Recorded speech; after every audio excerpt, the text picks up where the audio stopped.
Hello students, welcome to my YouTube classes. आज हम पढ़ेंगे हाइजेन वर्ग का अनिश्चितता का सिद्धांत। इस सिद्धांत में बताया गया है कि सन 1927 में हाइजेनबर्ग ने द्वैत प्रकृति वाले कणों एवं विकिरणों के लिए अनिश्चितता का सिद्धांत प्रतिपादित किया। हाइजेनबर्ग है, उन्होंने इस सिद्धांत में बताया कि इलेक्ट्रॉन तथा उस जैसे सूक्ष्म कणों की सही स्थिति यानी कि डेल एक्स एवं सही संवेग यानी कि डेल पी एक्स का निर्धारण एक साथ करना असंभव है। यही अनिश्चितता का सिद्धांत है। यानी कि कोई कण है, उसकी स्थिति या फिर उसका जो संवेग है, उन दोनों की जो निर्धारण अगर एक साथ यानी एक टाइम पे करना अनिश्चित है। यही अनिश्चितता का सिद्धांत है। वैकल्पिक रूप से हम अपने निम्न प्रकार से व्यक्त कर सकते हैं। जैसे यदि किसी अति सूक्ष्म कण यानी कि इलेक्ट्रॉन, प्रोटॉन, न्यूट्रॉन ये अति सूक्ष्म कण है, इनकी स्थिति में अनिश्चितता एवं संवेग में अनिश्चितता का गुणनफल सदैव नियत रहता है यानी कि फिक्स होता है। यह h/4π के बराबर या ज़्यादा होता है।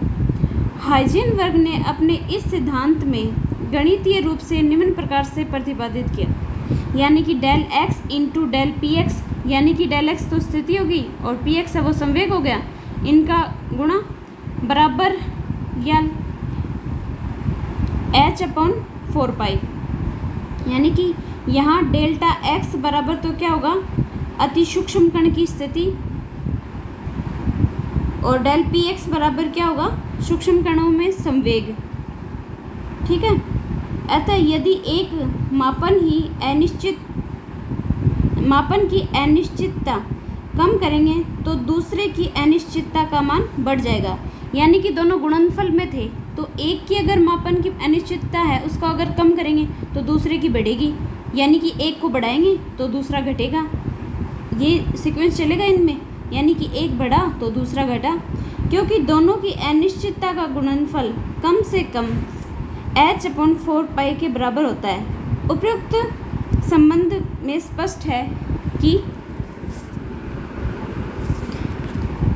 फर्स्ट है, यदि डेल x बहुत छोटा होगा, यानी आपको पता है कि एक बहुत छोटा होगा तो एक का मान ज़्यादा होगा। ठीक है। तो इसमें बताया गया है कि यदि फर्स्ट अगर पॉइंट रखें डेल x बहुत छोटा हो, यदि सूक्ष्म कण की स्थिति को यथार्थपूर्वक मापा जा सकता है, परंतु डेल पी एक्स यानी संवेग का मान इतना ज़्यादा हो जाएगा कि उसे यथार्थपूर्वक नापा नहीं जा सकेगा। सेकंड पॉइंट, यदि डेल पी बहुत छोटा हो, अब की बार संवेग को छोटा किया है, यदि किसी अति सूक्ष्म कण का संवेग यथार्थ पूर्वक मापा जा सकता है, परंतु ऐसी अवस्था में कण की जो स्थिति है उसको मापने की में अनिश्चितता प्रकट होगी। ठीक है। फिर थर्ड पॉइंट रखते हैं हम, यदि डेल एक्स का माप 0 हो, यदि अति सूक्ष्म कण की स्थिति की अनिश्चितता को समाप्त कर दिया जाए, अर्थात स्थिति को यथार्थ कर दिया जाए, तो ऐसी अवस्था में संवेग की अनिश्चितता अनंत हो जाएगी, जिसे यथार्थ रूप से ज्ञात करना संभव नहीं होगा। यानी कि इसमें बताया गया है, यदि एक कण यानी कि अगर स्थिति अगर कम करेंगे तो संवेग बढ़ जाएगा, और अगर संवेग है उसको कम किया तो स्थिति बढ़ जाएगी, और अगर मैं इन दोनों में से अगर किसी एक का मान अगर 0 रखेंगे तो दूसरे का मान अनंत हो जाएगा। ठीक है।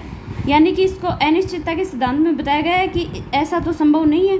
फिर इसमें बताया गया है कि क्वांटम या तरंग यांत्रिकी, इसके द्वारा बताया गया है कि द्रव्य के दोहरे व्यवहार को अध्ययन करने के लिए विकसित किए गए विज्ञान को ही क्वांटम यांत्रिकी या तरंग यांत्रिकी कहते हैं, अथवा विज्ञान की वह शाखा जिसका विकास द्रव्य के दोहरे व्यवहार को ध्यान में रखकर किया जाता है। इसमें श्रोडिंगर या का तरंग समीकरण बताया गया है। परमाणु क्वांटम यांत्रिकी मॉडल, इसमें बताया गया है कि हाइजेनबर्ग के अनिश्चितता सिद्धांत तथा डी ब्रोगली की परिकल्पना के आधार पर परमाणु के लिए श्रोडिंगर ने एक नया प्रतिरूप विकसित किया, जिसे क्वांटम यांत्रिकी प्रतिरूप के नाम से जाना जाता है। इस मॉडल में इलेक्ट्रॉन के व्यवहार को एक तरंग समीकरण के रूप में प्रदर्शित किया गया है, जिसे श्रोडिंगर तरंग समीकरण कहा जाता है। जो निम्न है। इसमें डेल स्क्वायर फाई अपॉन में del X square plus del square phi upon में del Y square plus del square phi upon में del Z square plus 8 pi square M upon में एच स्क्वायर, फिर इनटू में bracket में E minus V equals to 0। तो ये समीकरण क्या होगी? श्रोडिंगर तरंग समीकरण हो गई, जहाँ पे x, y और z ये तीनों क्या हैं? निर्देशांक हैं। इसमें E तो क्या होगा? टोटल एनर्जी ऑफ इलेक्ट्रॉन, यानी कि E तो एनर्जी है इलेक्ट्रॉन्स की। फाई इक्वल्स टू तरंग फलन, H बराबर क्या होगा? प्लांक स्थिरांक, और V इक्वल्स टू इलेक्ट्रॉन की स्थितिज ऊर्जा। फाई स्क्वायर इक्वल्स टू किसी भी परमाणु में इलेक्ट्रॉन में पाए जाने की संभावना को व्यक्त करता है। ठीक है, फाई स्क्वायर का मान जैसे जैसे बढ़ता है इलेक्ट्रॉन में पाए जाने की संभावना भी बढ़ती जाती है। फाई स्क्वायर का मान परमाणु की नाभिक पर 0 होता है, यानी कि नाभिक पर तो फाई स्क्वायर का मान क्या होगा? 0 होगा। यही कारण है कि परमाणुवीय नाभिक पर इलेक्ट्रॉन के पाए जाने की संभावना 0 होती है, क्योंकि नाभिक में आपको पता है कि यहाँ पे क्या होता है? प्रोटॉन और न्यूट्रॉन होता है, वहाँ पे इलेक्ट्रॉन के पाए जाने की संभावना क्या होगी? 0 होगी। और जो इसी के कारण 0 क्यों हुई? क्योंकि यहाँ पे परमाणु के नाभिक में इसकी संभावना नहीं है इलेक्ट्रॉन की, इसके लिए इसकी संभावना 0 होगी। फिर हम देखते हैं परमाणु के क्वांटम यांत्रिकी मॉडल के प्रमुख लक्षण। इसके कुछ लक्षण हैं, देखो। परमाणु में इलेक्ट्रॉन की ऊर्जा क्वांटित होती है जब परमाणुओं में इलेक्ट्रॉन नाभिक में बंधे होते हैं। इसमें बताया गया है कि अगर इलेक्ट्रॉन है वो नाभिक से बंधे हुए होते हैं तो इलेक्ट्रॉन की ऊर्जा क्या होती है? क्वांटित होती है। इसमें सेकंड पॉइंट है, इलेक्ट्रॉनों की तरंग जैसे कि गुणों के कारण क्वांटित इलेक्ट्रॉनिक ऊर्जा स्तरों का अस्तित्व होता है, जिन्हें श्रोडिंगर ने तरंग समीकरण के द्वारा हल किया जा सकता है। फिर थर्ड पॉइंट है, किसी परमाणु में इलेक्ट्रॉन की सही स्थिति का सही वेग को एक साथ ज्ञात नहीं किया जा सकता, इसलिए किसी परमाणु में इलेक्ट्रॉन के पथ को निश्चित ज्ञात नहीं किया जा सकता। अतः इस परमाणु के विभिन्न बिंदुओं पर इलेक्ट्रॉन के पाए जाने की कल्पना करते हैं। फिर फोर्थ पॉइंट है कि किसी परमाणु में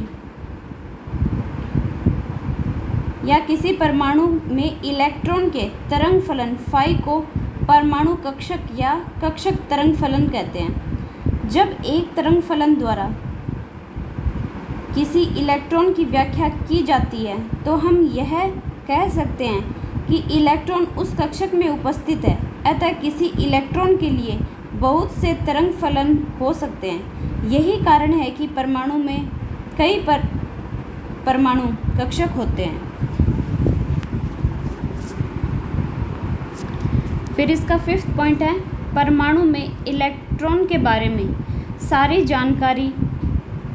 कारियाँ उसके कक्षक तरंग फलन में उपस्थित होती हैं तथा क्वांटम यांत्रिकी के द्वारा इसे ज्ञात किया जा सकता है। किसी परमाणु के विभिन्न बिंदुओं पर फाई स्क्वायर के मान से नाभिक के चारों ओर उस क्षेत्र का पता लगाना संभव है। यहाँ पर इलेक्ट्रॉन के पाए जाने की संभावना अधिकतम होती है।